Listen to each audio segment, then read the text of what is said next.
Iglesia Ciudad de Refugio presenta Estudio Bíblico en Casa.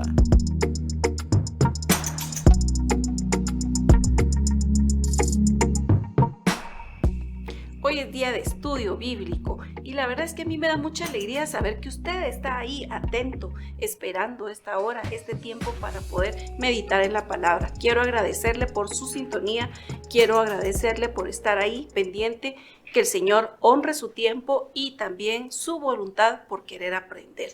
Bueno, pues vamos a entrar en materia porque hoy tenemos mucho de qué hablar y yo quisiera que me acompañe y que juntos pidamos la dirección del Espíritu Santo.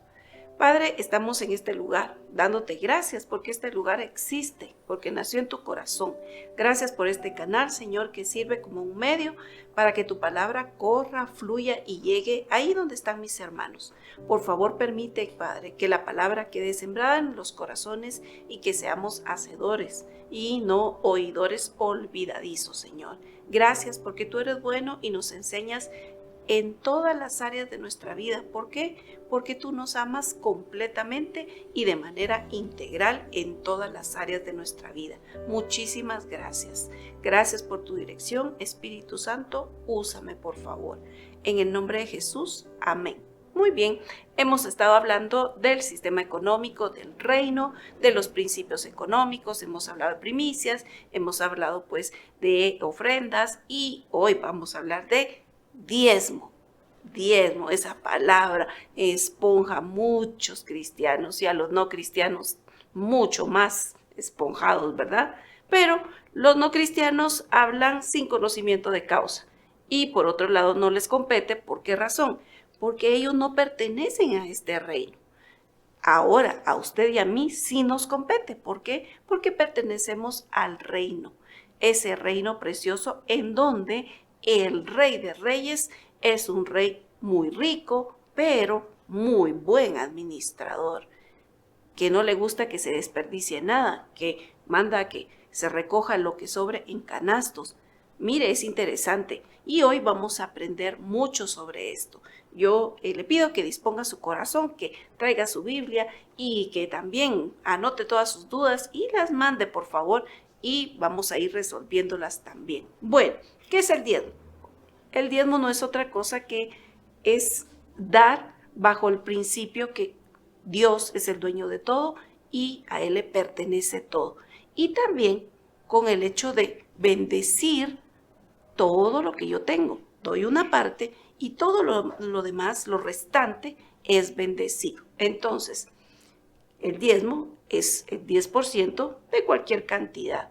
Yo al dar el 10%, el 90% es santificado. Bueno, regularmente el diezmo es el 10% de mi presupuesto. Ya debe estar incluido en mi presupuesto. No debe ser que recibo y después, a ver si me alcanza, lo doy. No, un buen administrador hace presupuesto y en ese presupuesto lo primero que pone es su diezmo y de acuerdo a eso, pues todo lo demás lo utiliza en lo que necesite. Muy bien, déjeme contarle cómo lo hago. Cuando recibo mi salario, pues lo primero que doy es mi diezmo y después empiezo a hacer todos mis gastos y mis pagos y todo lo que tengo que hacer. ¿Por qué? Porque en mi plan personal está honrar a Dios en lo económico. Y después vamos a ver y usted va a decir, ¿y usted también diezma? Sí, también diezmo y le voy a contar por qué. Entonces, yo lo que quiero es que el Señor bendiga mis planes y mis proyectos. Por ejemplo, si me toca que pagar la casa, el alquiler de casa, le estoy diciendo al Señor, Señor, bendíceme en mi vivienda, que yo tenga dónde vivir.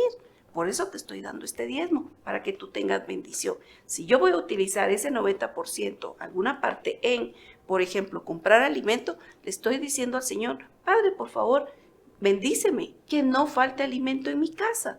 Si yo voy a utilizar una parte de eso, pues para salud, le estoy diciendo al Señor, por favor, que este dinero alcance para comprar mis medicinas y que yo pueda tener salud. ¿Se da cuenta?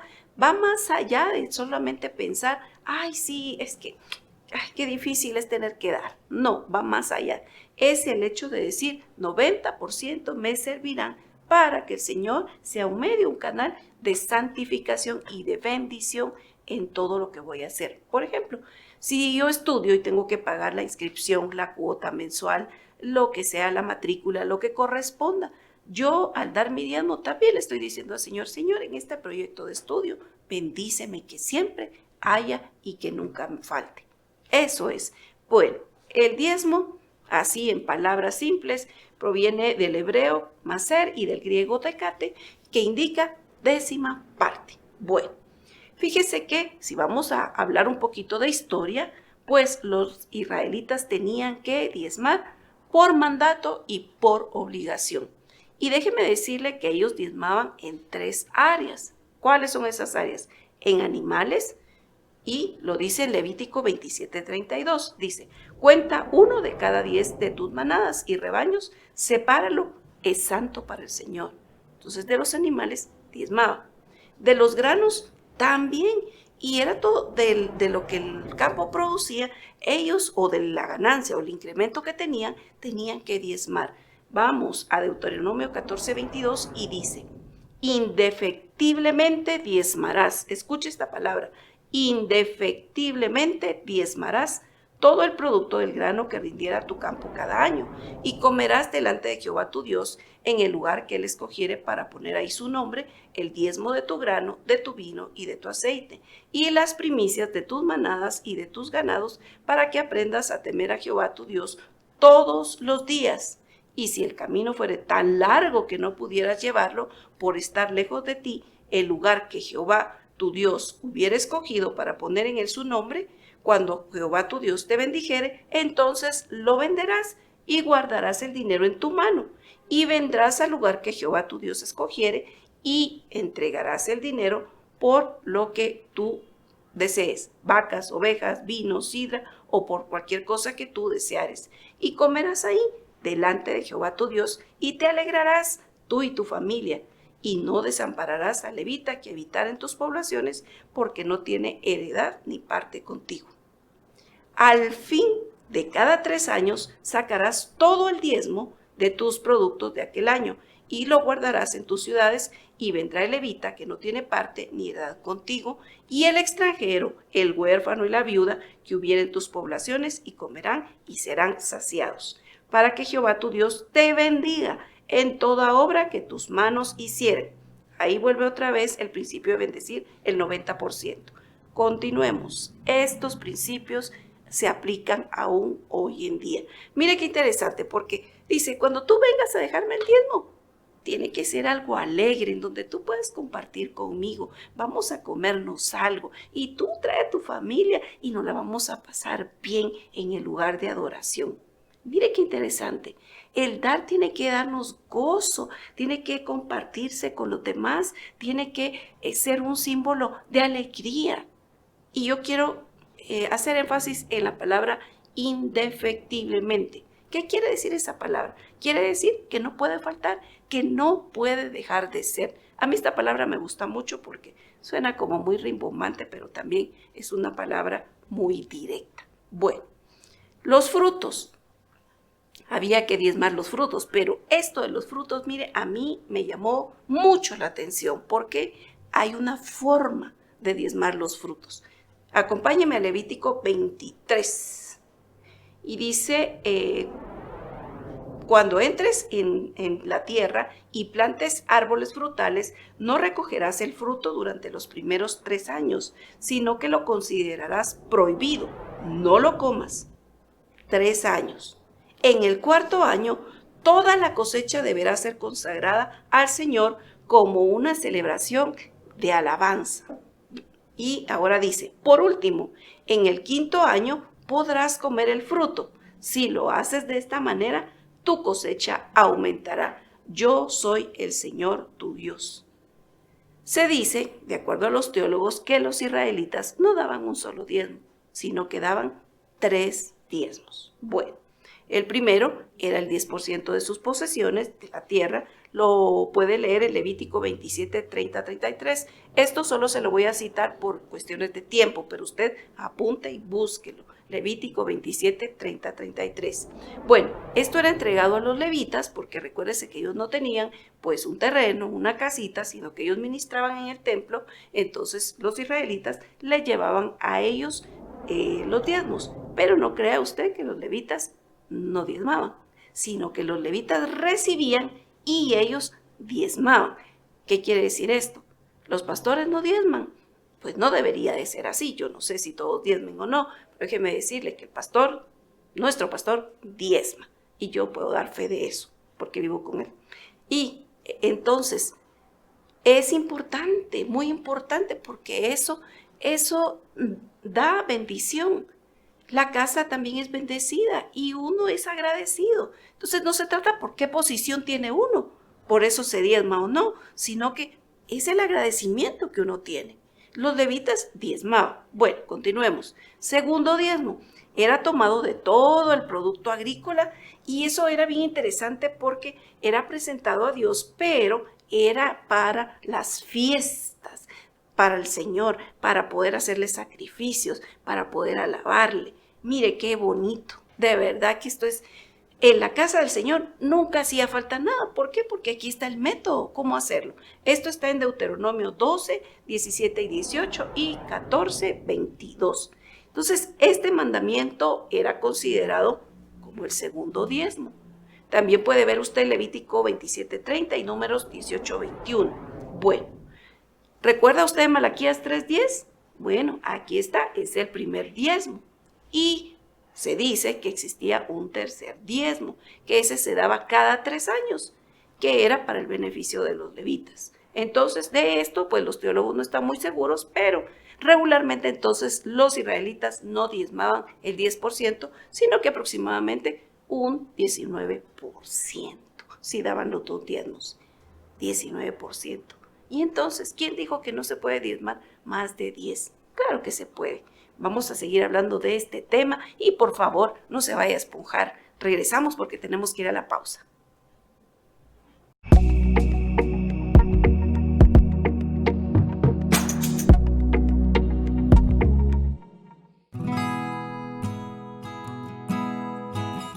¿Tienes un minuto para hablar con Dios? Él quiere escucharte, pero también hablarte y ayudarte en toda necesidad.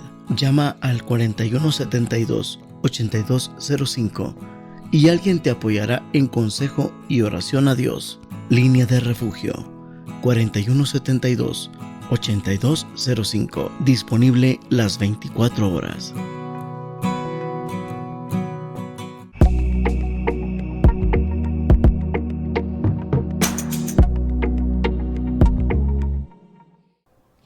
Estamos de regreso hablando del diezmo y hablamos un poquito de la historia, cómo funcionaba en Israel y podríamos decir que esto es en el Antiguo Testamento. Bueno, ¿qué sucede en el Nuevo Testamento? Aquí hay otra gran polémica. Hay muchos pastores y muchos cristianos que dicen que el diezmo no es del Nuevo Testamento, por lo tanto no hay que dar diezmo.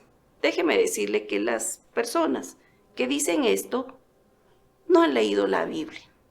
Y ante todos los argumentos que yo le he presentado, déjeme decirle que el diezmo existe desde que el mundo es mundo. Y si no, vaya al Génesis.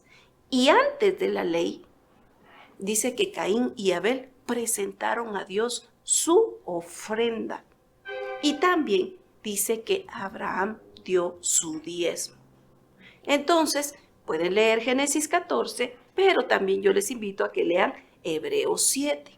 Para que se den cuenta de la explicación. Entonces no voy a entrar en muchos detalles ni a explicarles si sí o si no. ¿Por qué razón?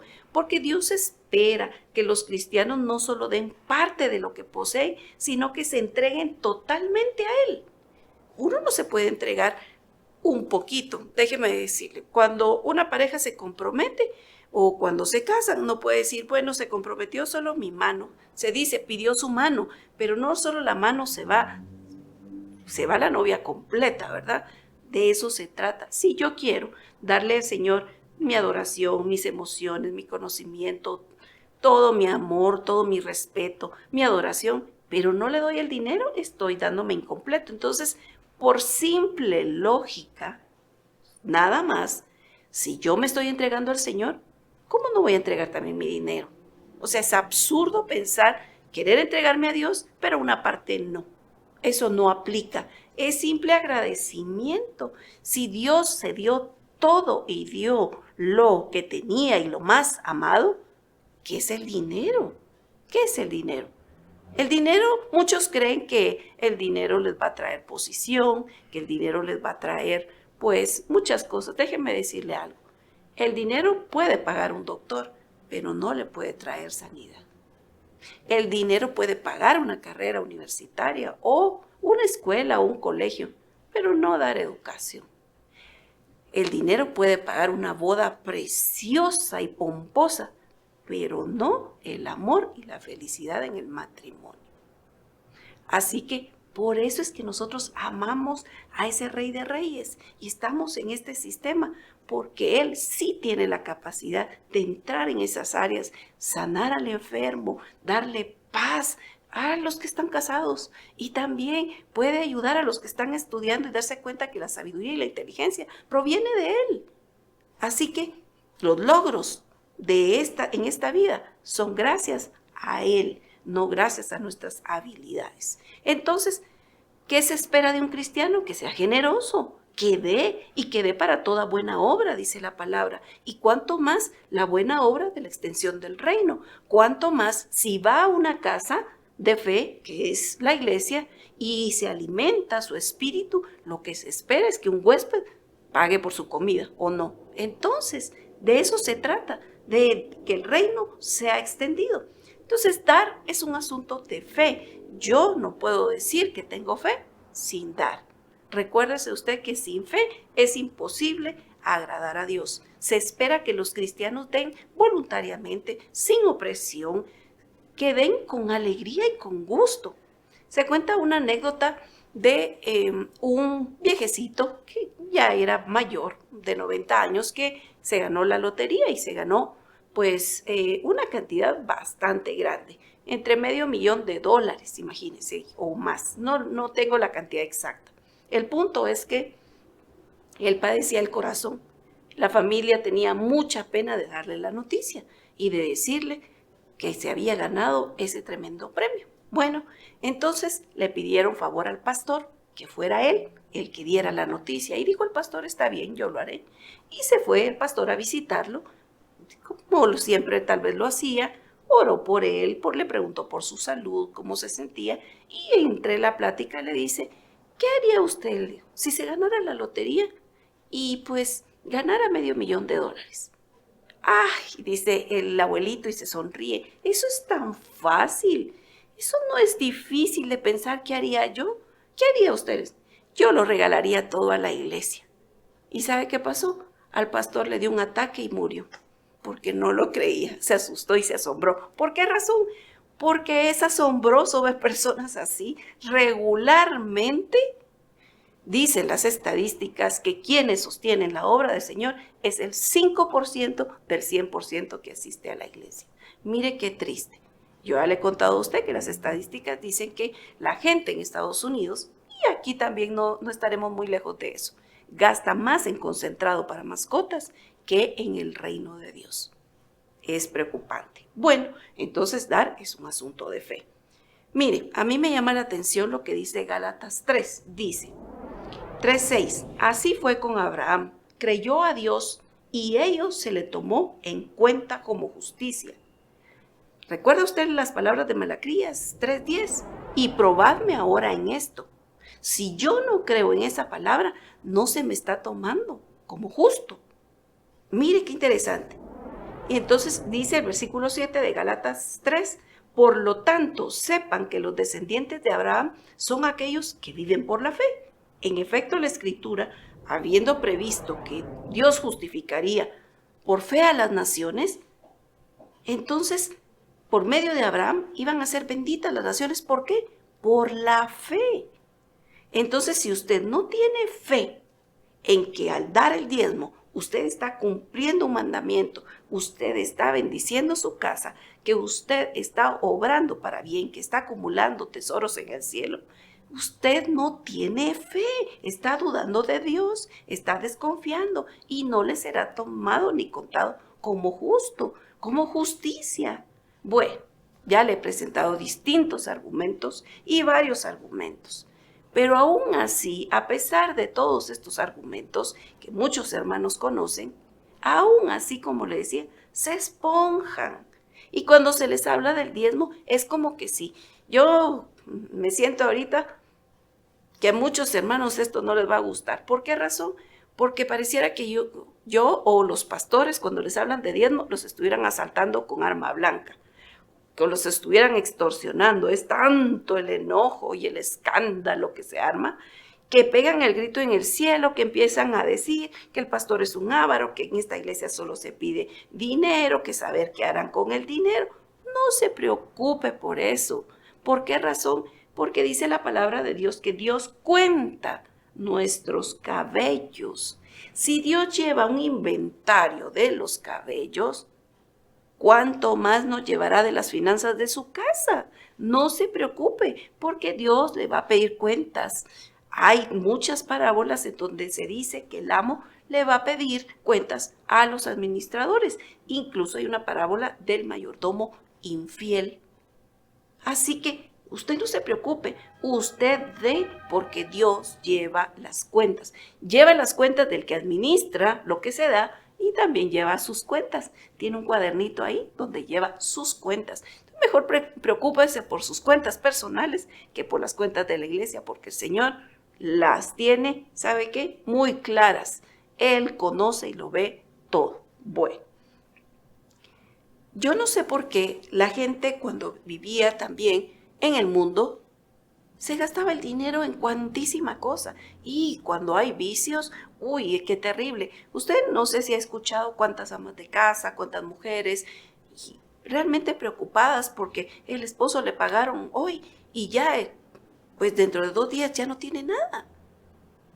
¿Por qué? Porque lo invertía en vicios. A veces, pues ya muy gamonal, invitaba a los amigos, ¿verdad?, a tomar licor. Y ahí sí no había ninguna molestia. Pero para sembrar en el reino de los cielos, ahí sí hay un poco de molestia. ¿Y a qué se debe esto? A que el corazón está, pues, sin revelación y sin fe y con desconfianza. ¿Qué pasaría? Yo le quiero hacer varias preguntas. ¿Qué pasaría si usted perdiera su casa? Si usted perdiera su carro o la empresa. Hemos escuchado muchos casos de gente que de repente está, como dicen, arriba y mañana está abajo. ¿Qué pasaría? ¿Cuáles serían sus emociones? ¿Cómo serían sus sentimientos hacia esa situación? ¿O cómo se pone usted cuando en su cuenta de banco está a 0 o hay un poquitito? ¿Cómo se siente usted? Y yo le voy a decir, ¿por qué razón Dios quiere que nosotros tengamos bendición en cuanto al dinero? Porque todo lo que nosotros hacemos a través de nuestro trabajo va conectado a nuestras emociones, nuestra casa, nuestra empresa, todo, nuestro carro. ¿Por qué razón? Porque implica, cuando vemos esas cosas, ver esfuerzo, desvelo, trabajo, logros, incluso nuestra identidad. Hay gente que la identifica un carro. El carro es lo que ellos quisieran representar o querer decirle a los demás qué posición ellos tienen. Entonces, por eso es que va conectado a las emociones. Por eso es bueno que nosotros reflexionemos, que nosotros nos demos cuenta y que empecemos a hacer un análisis de esto. Si usted no está diezmando, es porque aún no ha entendido que Dios dejó este principio no como una carga, como un impuesto que hay que hacerlo, sino, ¿sabe por qué? Para que pudiéramos alcanzar muchos beneficios. En la palabra de Dios se muestra cuántos beneficios hay. Y es una manera de mostrarle a Dios también dónde está su corazón. Recuérdese el primer mandamiento. Ese está en Marcos 12:30, que dice: amarás al Señor con todo tu corazón, con toda tu alma, con toda tu mente y con todas tus fuerzas. Es una manera de decirle a Dios: tú eres el primero y porque te amo, te obedezco. Así que voy a cumplir y no voy a cuestionar. Mi confianza está puesta en ti. Yo voy a hacer lo que tú me mandes a hacer. Así que yo le invito a que pueda participar de esa bendición, como es dar el diezmo. Iglesia Ciudad de Refugio presentó Estudio Bíblico en Casa. Le esperamos en una próxima oportunidad.